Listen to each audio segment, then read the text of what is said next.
Botox Cosmetic, out of botulinum toxin A, FDA approved for over 20 years. So, talk to your specialist to see if Botox Cosmetic is right for you.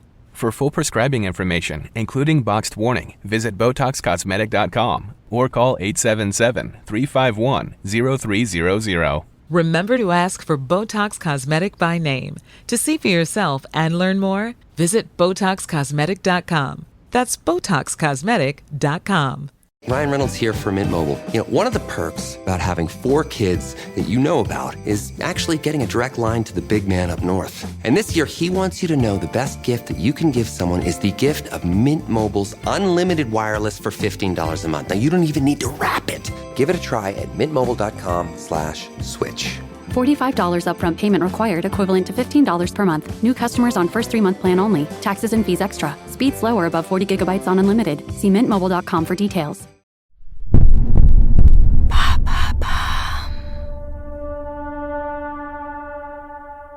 Coatesville, Nouvelle-Zélande, 20 février 2012, 6h45 du matin. À cette heure-là, la plupart des gens dorment encore. Mais Kim.com n'est pas comme la plupart des gens. Assis dans le lit de la chambre principale, il pianote sur son ordinateur portable. Encore une nuit blanche, les yeux rougis par le manque de sommeil. Autour de lui, une dizaine de cartes bancaires et des téléphones portables. Il commande des trucs en ligne pour sa fête d'anniversaire prévue le lendemain. Après, il pourra pioncer un peu.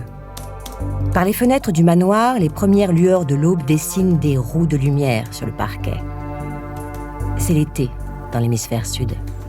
Kim aime cette saison, plus calme et plus tranquille.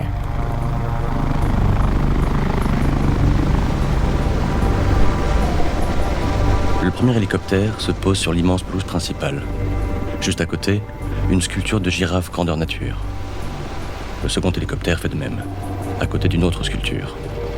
Un rhinocéros à l'air pas commode. Les hommes de la brigade antiterroriste sautent des appareils. Ils foncent en direction du bâtiment principal. À l'autre bout du domaine, des équipes de la police remontent l'allée centrale, après avoir forcé la grille d'entrée. En moins de 2 minutes, la totalité de l'immense résidence est cernée.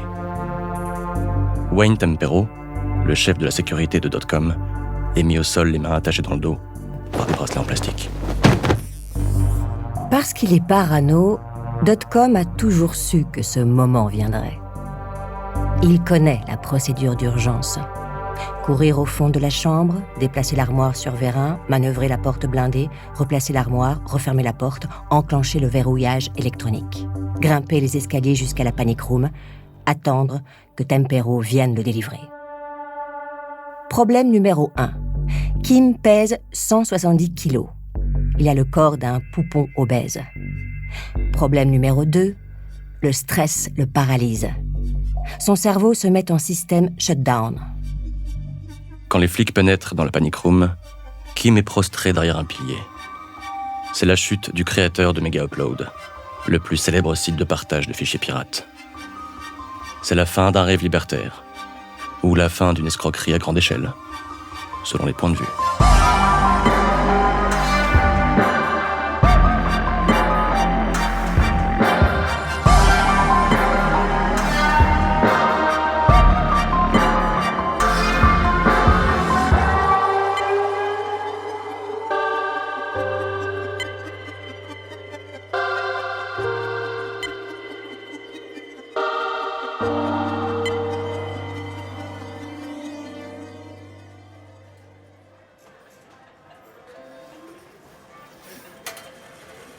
Kim est un joueur. Le poker, les courses de bagnole, les jeux vidéo, les investissements à haut risque. Il vit de défis et d'adrénaline. Bien sûr, le fric l'intéresse, comme tout le monde. Il aime l'argent et les plaisirs qu'il procure. Mais ce dont il a besoin, c'est de gagner.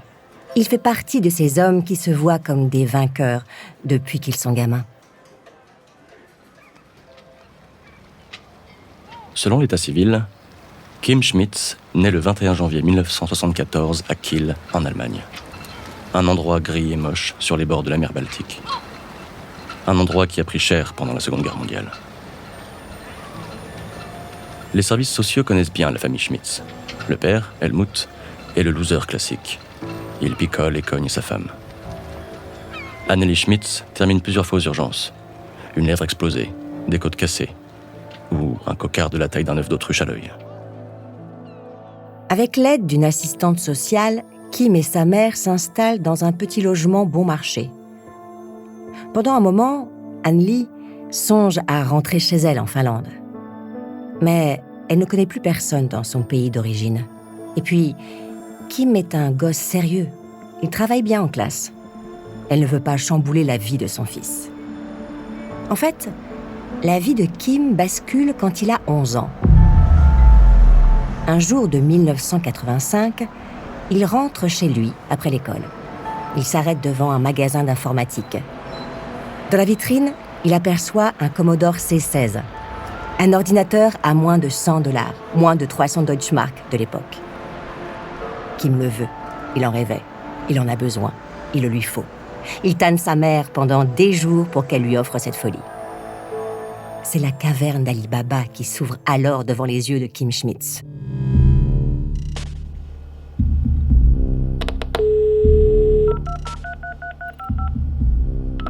Avec un modem branché sur la ligne téléphonique, n'importe qui accède à des réseaux rudimentaires, à des services d'échange de messages, les bulletin boards, et à des forums de discussion comme le Minitel en France. À l'époque, cet ancêtre du web n'intéresse pas grand monde. Les officines gouvernementales américaines et européennes lui accordent peu d'attention. Ceux qui traînent dans les entrailles de ce monde virtuel sont des geeks ou des ados qui n'ont rien de mieux à faire de leur vie. Pourtant, sur les bulletin boards, on s'échange des infos sur d'autres réseaux. On revend des numéros de cartes de crédit volés et on apprend à contourner tous les systèmes de sécurité. Les hackers y racontent leurs exploits, comment ils sont pénétrés dans les serveurs du Pentagone, de la NASA ou de la Citibank. Pas pour y foutre la merde, non, juste pour le fun. Juste pour dire qu'ils sont futés. Enfermé dans sa chambre, Kim passe toutes ses soirées sur les bulletin boards. Pour paraître aussi cool que les hackers, il a pris un pseudo. Il s'appelle Kimball, comme Richard Kimball, le héros de la série des années 1960, Le Fugitif.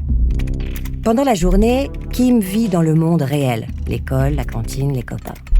Le soir, il plonge dans le monde virtuel. Les discussions secrètes, les astuces de piratage et des copains d'un autre genre.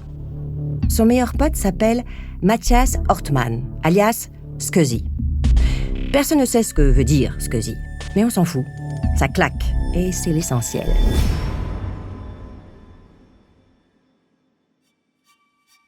Avant de continuer cet épisode, nous voulions vous remercier pour votre écoute.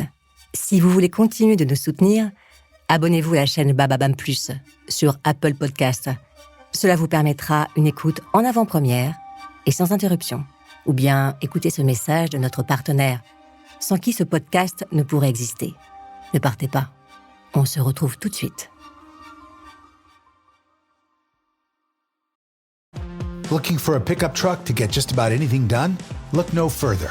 The Chevy Silverado EV isn't just the most powerful Silverado ever, with next-level towing capability and technology. It also offers game-changing versatility with the available multi-flex midgate and tailgate, which means Silverado EV helps you carry large, bulky, and oddly shaped items up to nearly 11 feet in length. Chevrolet. Together, let's drive. Visit Chevrolet.com to learn more. Okay, I have to tell you, I was just looking on eBay where I go for all kinds of things I love, and there it was. That hologram trading card.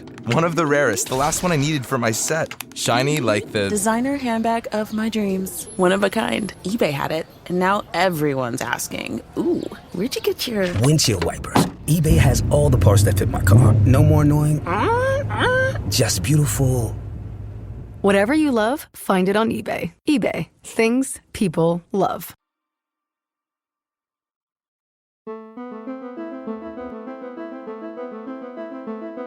Si Kimball est le type qui a 1000 idées à la seconde, Scuzzy est le type qui peut les mettre en pratique. Comme le découvriront plus tard le FBI et les services secrets néo-zélandais, Hortmann est un codeur de génie. Pour lui, l'informatique est une nouvelle forme d'art. Il est capable d'empiler des couches de code d'une complexité et d'une sophistication époustouflantes.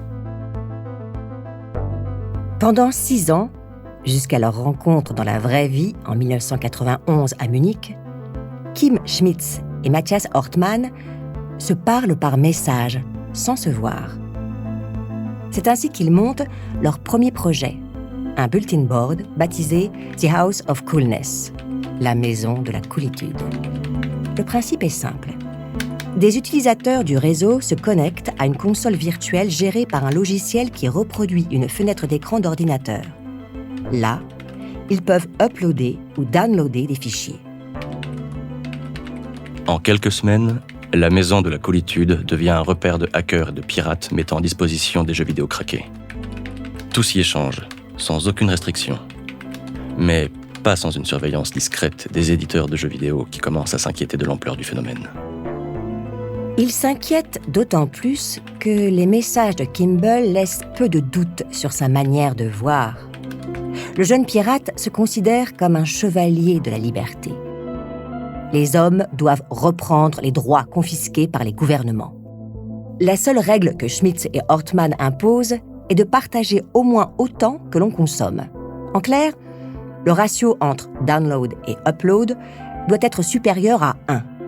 C'est une question d'équité. Ceux qui ne peuvent pas ou ne veulent pas uploader doivent payer pour downloader. Kim se fait du blé grâce au piratage.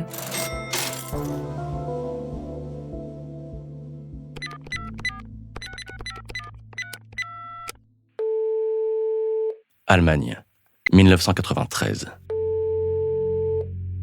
Günther Freier von Gravenreuth est avocat, spécialisé dans la défense des droits d'auteur.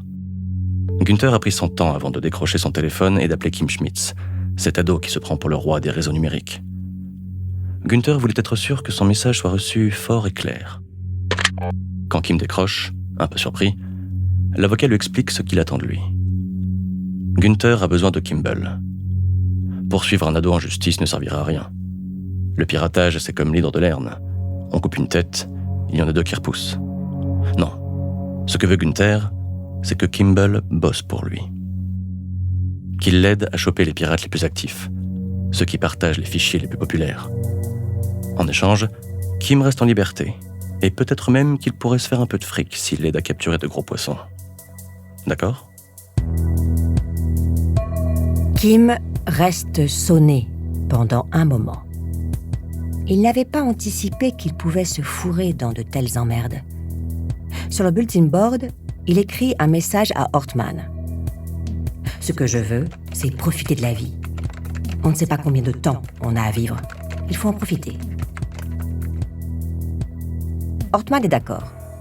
Pour rester en liberté, il balance quelques noms. Et surtout, ils réfléchissent à une activité légale. C'est alors que Kim a une nouvelle idée.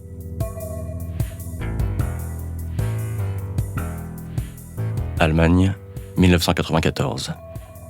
Un an plus tard, la presse spécialisée ne parle que de ça. Data Protect. Un système destiné à tester le niveau de sécurité informatique des entreprises en simulant des piratages et des tentatives d'intrusion. Les inventeurs de ce système ? 2 jeunes entrepreneurs dont personne n'avait entendu parler. Kim Schmitz et Matthias Ortmann.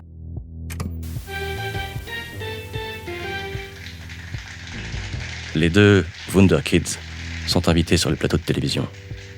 Le public découvre ces petits génies en train de révolutionner l'informatique afin de protéger les entreprises allemandes des convoitises étrangères. Ils ont juste 20 ans et deviennent les symboles de la fierté nationale. Daimler-Benz et la bourse de Francfort font appel à leurs services. Pendant 7 ans, le fric coule à flot. Data Protect génère des millions de dollars. La société emploie 30 personnes.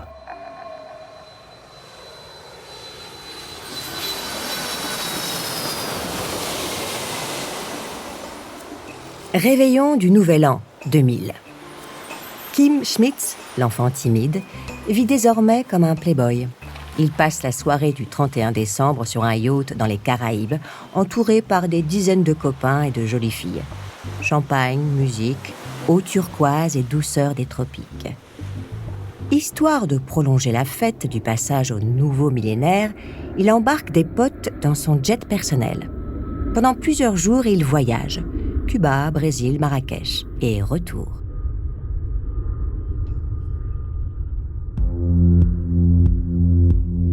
Bien sûr, son ego grossit au même rythme que sa fortune. Dans une lettre publiée en ligne, il annonce que Kim Schmitz est mort, mais qu'il est ressuscité sous le nom de Son Altesse Royale, le roi Kimball Ier, régent de l'Empire Kim. Il y a un proverbe qui dit « Le zèbre ne se défait pas de ses rayures ». On ne change jamais tout à fait. Tout à la construction de son empire, Kim investit dans une société néerlandaise de vente en ligne, letsbuyit.com. Il acquiert pour 1,4 million d'euros d'actions de la filiale allemande de cette société. Puis, il investit régulièrement, histoire de faire grimper le cours de l'action. Quand le titre atteint le triple de sa valeur initiale, Kim revend toutes ses parts d'un seul coup. Cela s'appelle tout bêtement un délit d'initié. Et c'est bien le chef d'inculpation que la justice allemande retient contre lui, assorti d'une demande d'extradition.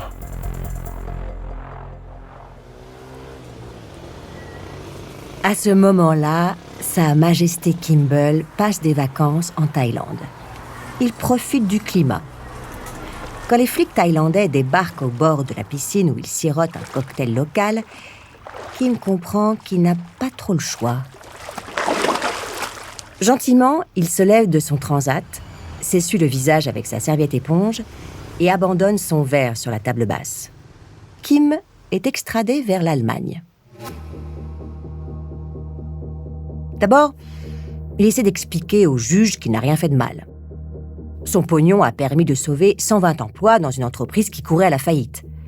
C'est normal qu'il ait empoché un petit bénéf. Le juge répond que non. Kim accepte de plaider coupable en échange d'une peine réduite. 6 mois de tôle.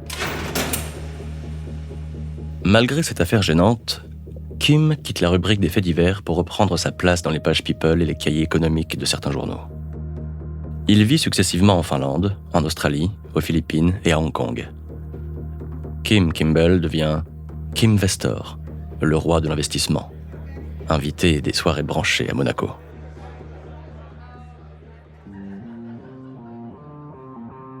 Paris, 5 mai 2004.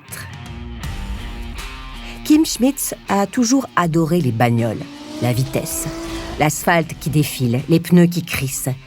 Il se sent vivant quand le compteur lui annonce qu'il roule à 280 km/h. Kim s'est inscrit à l'édition 2004 de la Gumball 3000. La Gumball est un rallye clandestin réunissant des pilotes amateurs de Ferrari, de Porsche ou de Lamborghini. Pendant plusieurs semaines, ces pilotes fortunés se livrent à des courses sur des routes et sur des circuits en Europe et en Afrique du Nord. Une sorte de Paris-Dakar illégal. Le parcours 2004 prévoit les étapes suivantes. Paris, Biarritz, Madrid, Marbella, Casablanca, Barcelone et Cannes. Évidemment, chaque étape est ponctuée par une énorme fête dans la ville d'arrivée. Hôtels de luxe et soirées au champagne millésimé. Au total, 200 pilotes participent à cette compétition dont le droit d'entrée varie de 50 000 à 80 000 euros. C'est lors de la Gumball 2004 que Kim rencontre un jeune Belge ambitieux, Bram van der Kolk, qui vient le trouver lors du départ à Paris. C'est aussi là que naît l'idée de Mega Upload, un site hébergeant les vidéos de tous les dingues de bagnoles dans le monde.